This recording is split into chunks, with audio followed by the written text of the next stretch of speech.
Dans cette vidéo, on va parler de comment dynamiter votre intelligence sociale, c'est-à-dire qu'elle passe vraiment au niveau supérieur. Alors, il y a souvent quelque chose qui est un petit peu dans la croyance populaire. Vous savez, il y a des choses qui sont comme ça. Voilà, les gens pensent comme ça.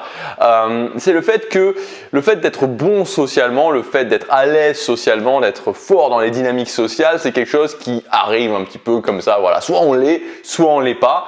Et si on l'est, tant mieux. Et si on l'est pas, voilà, tant pis, il n'y a plus qu'à subir, alors que c'est totalement faux. Être bon socialement, ça dépend d'une chose, ça dépend de notre intelligence sociale. L'intelligence sociale, c'est notre capacité à lire, finalement à comprendre comme dans un langage ce que les gens nous disent et ce que ensuite je vais leur dire, être capable de voir, de gérer ce que je vais leur dire. Donc c'est tout simplement un langage qui s'apprend et je peux augmenter mon intelligence sociale. Donc le fait de se dire que voilà, soit je suis bon, soit je suis pas bon, c'est un état de fait et ça changera jamais, c'est complètement faux. Ça c'est le premier point. Et avant de démarrer cette vidéo, avant de vous donner 7 ou 8, je sais plus, je crois que c'est 7.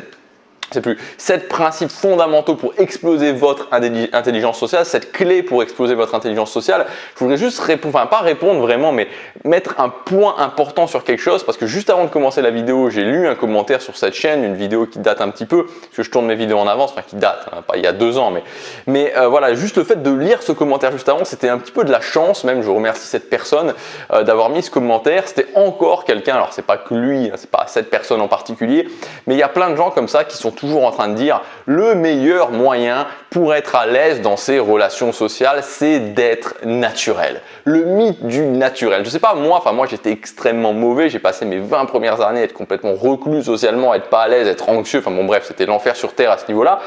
Combien de fois j'ai pas entendu cette connerie, honnêtement, désolé pour employer un mot vulgaire, mais combien de fois j'ai pas entendu cette imbécilité qu'on me dise sois naturel. Mais franchement, c'est d'une bêtise hallucinante, honnêtement, c'est d'une bêtise à couper au couteau, je veux dire, c'est à manger du foin tellement c'est idiot, parce que je veux dire, si vous êtes mal à l'aise, moi j'étais très mal à l'aise, je savais pas quoi dire, voilà, j'étais anxieux, mais si je suis naturel, je suis comme ça naturellement. Donc les gens qui vous disent soyez naturel, ça sert à rien, parce que si vous êtes naturel, vous allez toujours être comme vous avez toujours été naturel. Donc c'est vraiment un conseil complètement idiot. Et je vous le dis pas spécialement pour dire, bon les gens qui disent ça sont bêtes, voilà, c'est juste qu'ils le savent pas, ils ont peut-être pas été dans cette situation, mais surtout pour les gens qui sont mal à l'aise et qui pourraient être tentés de se dire bah oui finalement si j'étais naturel. N'écoutez pas ça. N'écoutez pas ça parce qu'être naturel ne changera rien à votre problème. Alors on est parti pour ces 7 principes pour exploser votre intelligence sociale. Premier principe, donc c'est un peu technique mais évidemment ensuite il faut les intégrer avec des habitudes de comportement. Donc je vous en parle justement dans la formation, c'est le premier lien dans la description de la formation intelligence sociale augmentée.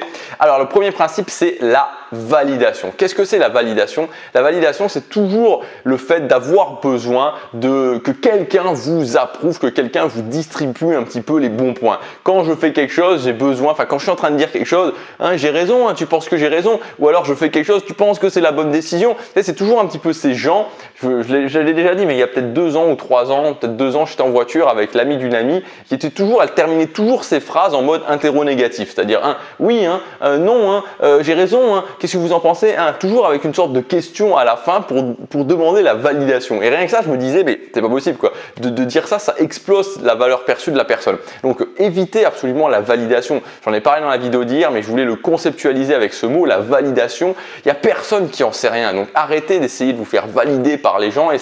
Arrêtez d'essayer que quelqu'un vous donne le bon point. Oui, c'est bien, tu as raison, parce que personne n'en sait rien au final. Prenez vos décisions, c'est pas facile, vous ferez des erreurs, c'est normal, mais au moins prenez vos décisions, faites ce que vous voulez faire et arrêtez. Ça ne veut pas dire qu'il faut arrêter de demander des conseils aux gens qui sont proches, mais ça veut dire que dans vos interactions sociales, il faut arrêter toujours d'avoir ce besoin presque maladif pour certaines personnes d'être validé par les autres. Le deuxième point, le deuxième principe très important, c'est le principe de présence. Qu'est-ce que c'est la présence? C'est que vous avez sûrement ressenti ça, particulièrement si vous êtes timide ou si vous êtes introverti. C'est le fait qu'on a tendance, quand on est dans une interaction sociale, à être beaucoup dans sa tête et même parfois ce que j'appelle à quitter le sol, c'est-à-dire à plus du tout être présent. Moi, je me souviens par exemple à des dîners de famille ou à des anniversaires d'amis ou ce genre de choses, à un moment donné, de plus d'être là, c'est-à-dire que mon corps il était là un petit peu en automatique, mais mon esprit était ailleurs. J'étais plus du tout je disais rien, j'étais quelqu'un qui était passif, donc j'écoutais. Et donc à un moment donné, je quittais la scène en fait, et j'étais en train de penser, je sais plus à ce que je pensais, voilà, mais j'étais sur la lune. Et c'est un petit peu ça qu'on dit être dans la lune, et j'étais plus du tout présent. Donc il faut impérativement, quand vous êtes dans un environnement social, Déterminer en fait premièrement votre capacité, votre autonomie sociale. C'est-à-dire que moi je sais bien qu'aujourd'hui je suis quelqu'un d'introverti, j'ai une autonomie sociale de 2 heures. Je peux être à fond pendant 2 heures, après 2 heures je vais fatiguer. Voilà, après 2 heures je vais fatiguer, je vais pas pouvoir faire une soirée à fond pendant 4-5 heures. Je sais qu'après 2 heures c'est plus ou moins le maximum pour moi. Ça dépend beaucoup si vous êtes introverti ou extraverti. Mais dans tous les cas, premièrement sachez vous mettre des challenges à votre niveau. Ça sert à rien de partir pour 8 heures si vous savez qu'au bout de 2 heures vous êtes out. Et ensuite soyez présent. Donc pour être présent, moi quelque chose que j'avais mis en place, c'était ce que j'appelais la checklist de présence. Souvent j'étais pas présent parce que je pensais à tel ou tel problème, ce que je vais faire, enfin voilà, des choses du quotidien, ou si j'étais bien habillé, ce genre de choses. Donc en fait, avant d'arriver sur le lieu de l'interaction sociale ou sur la réunion de famille, bref, etc., enfin ce que vous voulez, ce que je faisais, c'est que je faisais une petite checklist en me disant, ok, qu'est-ce qui occupe ma tête actuellement? C'est quoi les problèmes qui occupent ma tête actuellement? Je l'ai noté. Je regardais ça, je prenais des décisions quand il fallait prendre des décisions et ensuite j'y pensais plus. J'avais aussi une technique qui par exemple me disait ok, je m'habille, je me coiffe, j'ai un engagement maximum et je fais le maximum que je peux par rapport à moi. Et ensuite, une fois que je suis sorti de la maison, j'y pense plus, ça traverse plus mon esprit. Tout ça, c'est des choses qui vont vous permettre d'être beaucoup plus présent. Plus vous êtes présent, plus vous pourrez être justement être dans les interactions et avoir des interactions de qualité. Troisième concept, peut-être le concept où vous devez être le plus attentif au niveau de votre intelligence sociale, c'est la qualification. Alors la qualification, qu'est-ce que ça veut dire? Le fait de se qualifier auprès des autres personnes, c'est le fait de vouloir prouver quelque chose à d'autres personnes. Vous l'avez sûrement déjà entendu, peut-être que vous l'avez fait, moi j'ai déjà fait, ça m'est déjà arrivé, même si ce n'était pas quelque chose où vous avez spécifiquement une faiblesse à ce niveau-là, mais et d'autres choses où il y a beaucoup plus de faiblesse à ce niveau-là. Mais c'est l'idée que par exemple, vous savez, quand vous avez quelqu'un qui vous dit « Ah oui, mon père il fait ça, mon père il gagne autant, mon père il est capable de faire ça ». Ou alors des parents aussi, c'est très courant chez les parents. « Ah oui, ma fille c'est la meilleure. Oui, mon fils c'est le meilleur. » Ils vont pas dire des choses comme ça, mais « Oui, mon fils il a fait ça, il a fait ça. Oui, mon fils il est parti là. Oui, ma fille elle est partie là. Oui, ma fille elle fait ce métier-là. Oui, ma fille elle a réussi ça. » Tout ce genre de choses. Ou alors « Moi j'ai réussi ça, moi je suis parti là. Moi j'ai visité 50 pays dans le monde. Moi j'ai visité 65 pays dans le monde. » Enfin, vous voyez ce genre de choses. C'est un petit peu la course pour prouver quelque chose aux autres personnes. Moi, je suis capable de cuisiner, voilà, moi, je sais faire ça. Tout ça, c'est de la qualification. La qualification, c'est l'une des pires choses que vous pouvez faire en termes d'interaction sociale, en termes de dynamique sociale. L'analogie que je prends au niveau de la qualification, c'est quand quelqu'un se qualifie, c'est comme s'il prenait une bonne boule puante, vous savez, qu'il explosait et qu'il y avait une odeur, désolé pour l'expression, mais il y avait une odeur de merde qui envahissait la pièce et qui venait de cette personne-là. C'est exactement ça la qualification, ça me fait penser à ça. Quand vous vous qualifiez, vous balancez une boule puante à vos pieds et vous répandez cette sorte d'odeur de merde autour de vous qui vont faire que les autres vont vouloir juste s'en aller. Donc ne vous qualifiez jamais, c'est le pire du pire que vous pouvez faire en termes d'interaction sociale, de vouloir prouver quelque chose aux autres personnes. Dès que vous vous mettez dans cette situation-là, vous vous mettez dans le fait que je suis l'élève qui doit prouver quelque chose à l'autre personne qui du coup prend la perruque du juge anglais et dit « Ah oui, je valide ou je valide pas ». Donc, ne vous qualifiez pas, vous n'avez pas besoin de vous qualifier, ne dites simplement rien, soyez pas à la peine de faire l'excès de modestie, on va le voir ensuite, mais c'est pas la peine de vouloir prouver quelque chose aux autres personnes.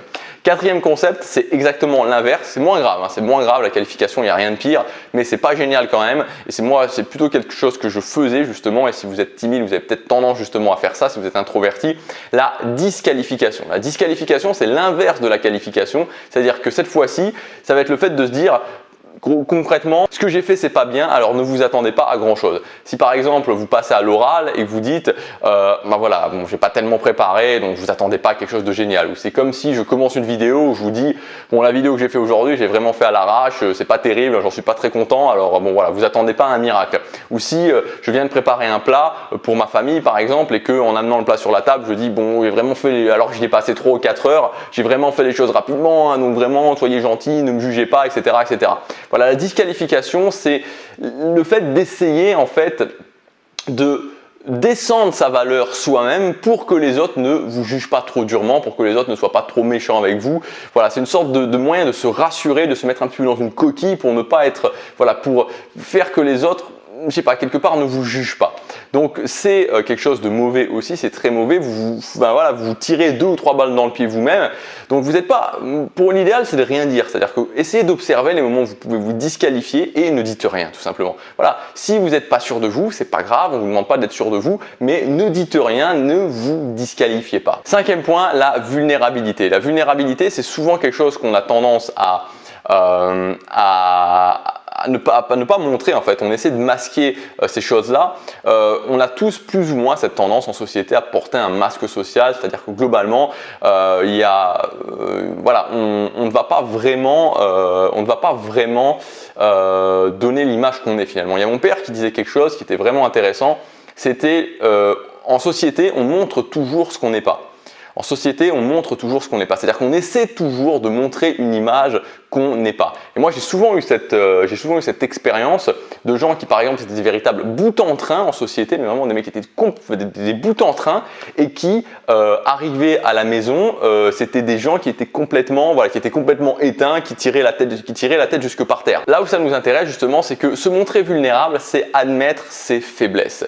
Et c'est quelque chose qui, paradoxalement, on pourrait penser que se montrer vulnérable, ça va faire que les autres vont nous juger. Et oui, évidemment, il y a certaines personnes qui vont vous juger, mais en même temps, c'est une démonstration de haute valeur parce que vous dites, ok, voilà, c'est vrai que, voilà, je suis pas bon en ça. C'est vrai, si quelqu'un dit, ah bah oui, toi t'es pas bon en ça, ou toi t'as pas beaucoup d'expérience là-dedans, et que vous dites, bah ouais, c'est vrai, ou oui, toi t'as peur de ça, et plutôt que de dire, mais non, j'ai pas peur, mais non, mais de se justifier, dire, bah oui, c'est vrai, oui, j'ai peur de ça, oui, j'ai peur de ça. Moi, je sais bien que quand j'étais adolescent, il y a beaucoup de gens qui m'ont attaqué, vous savez, comme on peut le faire, enfin, attaqué entre guillemets, comme on peut le faire entre jeunes, sur le fait que j'avais pas d'expérience avec les filles. Oui, toi t'es jamais sorti avec une fille, ou toi t'as jamais fait l'amour avec une fille. Bah voilà, j'essayais de me défendre en fait parce que je me sentais mal par rapport à ça. Ce que j'aurais dû faire, c'est juste de dire bah ouais c'est vrai, c'est vrai. Et quand vous faites ça, ça désarme les gens parce que même si tout le monde va être un petit peu désarçonné et la personne en face, voilà, quelqu'un qui montre la vérité, c'est-à-dire quelqu'un qui ne la cache pas. On a souvent tendance, plus on cache les choses et plus on va avoir cette tendance à essayer de voir. Moi, juste un exemple, là je suis au Japon et au Japon ils ont ce truc les tatouages. Vous savez, les tatouages, je veux dire que si vous avez un tatouage au Japon, apparemment vous faites partie de la mafia. Et donc ça fait que quand je vais notamment à la salle de sport, vous devez cacher vos tatouages. Et donc moi, comme j'ai des tatouages, alors là ça se voit pas parce que j'ai une montre, vous voyez, ils descendent assez bas, c'est-à-dire que même avec un t-shirt, bon là forcément je lève les mains, mais même quand j'ai les mains comme ça, même avec un t-shirt comme ça, quand je fais des mouvements, on voit les tatouages et c'est ennuyeux parce qu'on peut vraiment se faire, j'en avais parlé dans une vidéo, j'ai déjà eu assez de mal pour m'inscrire à une salle de musculation qui acceptait les tatouages cachés. Au Japon, voilà, on n'accepte pas les tatouages, mais on n'accepte pas les tatouages cachés non plus. Donc ça a été assez compliqué, donc je fais attention à ça. Et donc ce que j'ai fait, c'est que je ne les ai pas ici. J'ai acheté, j'ai des t-shirts qui descendent bas et des t-shirts qui descendent moins bas. J'ai acheté des sortes de protège-poignets en fait, un peu pour s'essuyer les mains, qui montent jusqu'ici et qui cachent mes tatouages. Et ce qui est assez marrant, c'est qu'on se rend bien compte, je fais de la musculation en t-shirt long, on est en été, j'ai des protège-poignets. Et à la fin de la séance de musculation, j'enlève mes protège-poignets et je vois toujours les gens qui sont là en train de regarder et se dire, pas tout le monde évidemment, mais souvent des gens qui sont là en train de qu'est-ce qu'il a en dessous, parce que on sent que j'ai quelque chose à cacher et parce que on sent que j'ai cette chose à cacher, ça exalte l'intérêt des autres personnes qui veulent savoir ce qu'il y a derrière. C'est un peu comme le principe du secret, c'est-à-dire qu'un secret, ce qui est vraiment intéressant, c'est le secret. Il y a un secret, j'ai envie de savoir le secret, qu'est-ce qu'il y a derrière. Plus vous cachez et plus les gens vont avoir envie de savoir. Alors que si vous montrez la vérité, si vous montrez votre vulnérabilité, d'un coup, ça va calmer tout le monde. 6e point, c'est le principe de l'engagement. L'engagement social, l'engagement quand vous parlez. Ça, c'est un concept que sûrement les créateurs de contenu comprendront plus facilement parce que c'est un concept qui s'applique beaucoup aux vidéos.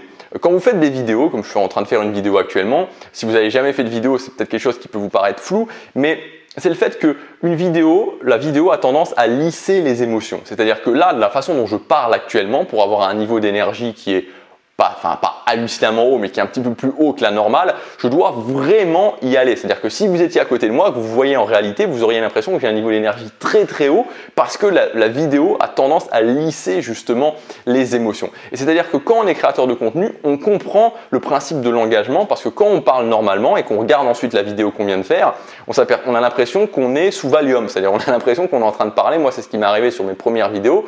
On a l'impression qu'on parle sous Valium, qu'on est sous calmant parce que voilà, il y a ce côté lisser les émotions qu'a les vidéos.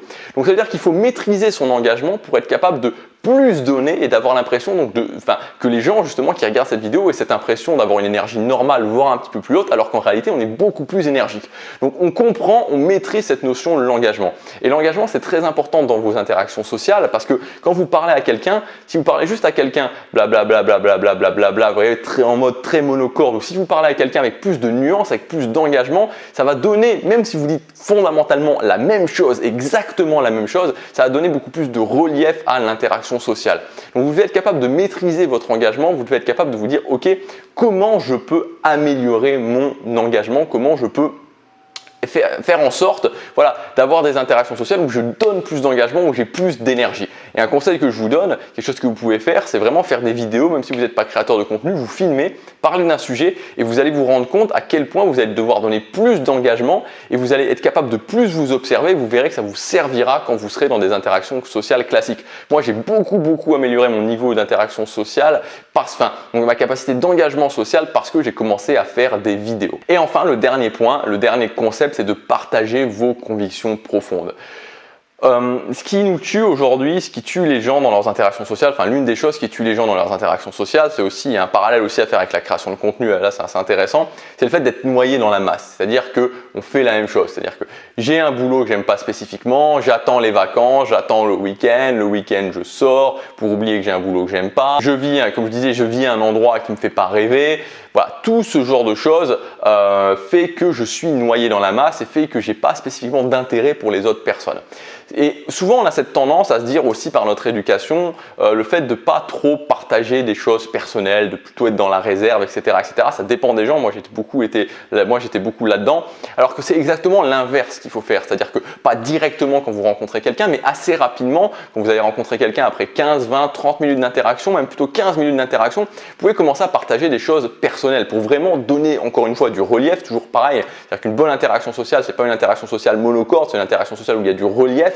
Et c'est donc de dire ok, des choses qui vous tiennent vraiment à cœur, pas juste d'être là, qu'est-ce que tu veux faire dans la vie, je sais pas, ton boulot, ouais, c'est un boulot moyen, tu pars en vacances cet été, ce genre de choses, mais de vraiment donner vos convictions. Et bien sûr, en donnant vos convictions, vous allez polariser. Le concept de la polarisation est important, d'ailleurs j'aurais pu le mettre, je l'ai pas mis, mais il est important. C'est-à-dire que polariser, ça veut dire admettre le fait qu'il y a des gens qui vont vous aimer, il y a des gens qui vont pas vous aimer. Quand par exemple en début de vidéo je dis que les gens qui vous donnent le conseil d'être naturel dans vos interactions sociales quand vous êtes mal à l'aise socialement sont des imbéciles, je polarise forcément parce que ceux qui donnent ce conseil-là vont se dire putain, moi je suis un imbécile. Ben non, c'est pas toi l'imbécile, c'est pas moi l'imbécile, c'est toi. Forcément, il y a des gens qui vont aimer, il y a des gens qui ne vont pas aimer. C'est le principe de la polarisation. Quand je dis si vous avez un boulot que vous n'aimez pas, vous êtes sur le mauvais chemin selon moi parce qu'il faut avoir un boulot qu'on aime, ben ça polarise des gens parce que tous les gens qui essaient de se convaincre que avoir un boulot qu'on n'aime pas c'est pas si grave, ils sont polarisés forcément. Vous voyez ce que je veux dire? Donc ce principe de la polarité, il est inhérent au fait de partager ses convictions. Donc n'hésitez pas à partager vos convictions, n'hésitez pas à aller dans la profondeur,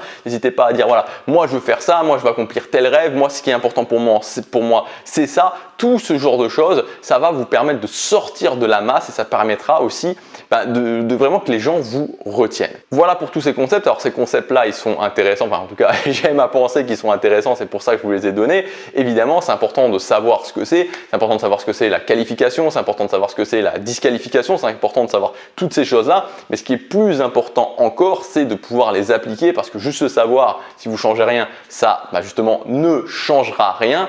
Donc pour les appliquer, ce qu'il faut faire, c'est mettre en place ces concepts à travers des habitudes de comportement. Donc les habitudes de comportement, je vous en parle dans la formation intelligence sociale augmentée. Je vous explique ce que c'est, je vous explique comment intégrer ces concepts dans votre quotidien pour que ça devienne une seconde nature finalement, pour que vous ne qualifiez pas, vous ne validiez pas, vous ne vous disqualifiez pas, toutes ces choses-là.